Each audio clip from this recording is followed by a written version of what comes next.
हो फिल्मों पर ना। हाँ हाँ मेरी एक बहुत अच्छी कविता, बहुत सारी हैं, मैं खुद भी भूल जाती हूँ बहुत बार, लेकिन एक कविता है माता रमाबाई के लिए।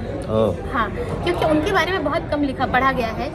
अगर वो बाबा साहब के पीछे उनकी कुर्बानी, उनका बलिदान नहीं होता तो बाबा साहब डॉक्टर अम्बेडकर नहीं बन पाते और वो कभी भी संविधान लिखने में सफल नहीं पाते। तो बाबा साहब जब एक बार लंदन में थे और माता रमाबाई ने कुछ पैसे भेजे, जब उनके पास पैसे नहीं थे तो बाबा साहब ने वहाँ से क्या लिख के भेजा, मैंने वो कविता में लिखने की कोशिश की, मैं सुनाती हूँ। बाबा साहब कहते हैं कि रमा तेरी आँखें बरसती तो होंगी। बाबा साहब का ये कहना था कि मैं एक अच्छा समाज सुधारक हूँ, एक अच्छा लीडर हूँ, लेकिन मैं एक अच्छा पति नहीं हूँ, मैं एक अच्छा पिता नहीं हूँ, क्योंकि मैं 24 घंटे में तुम्हें आधे घंटे भी नहीं दे पाता। एक अच्छा पिता होता तो मेरे बच्चे दवाई के अभाव में नहीं मरते।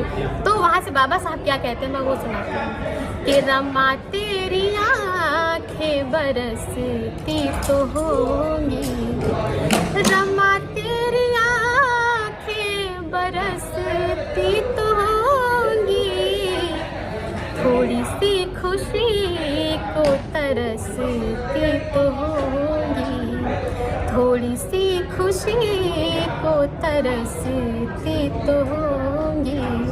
और ये लंबी गज़ल है, लेकिन मैं उसके चंद अशार पेश करती हूँ। बाबा साहब कहते हैं कि काबिल तेरा मैं पति बन न पाया, काबिल तेरा मैं पति बन न पाया, एक अच्छा पिता भी कभी बन न पाया, एक अच्छा पिता भी कभी बन न पाया, ये दुनिया तुझे ताने कसती तो होगी, ये दुनिया तुझे ताने कसती तो होगी, रमा तेरी आँखें बरसती तो होगी।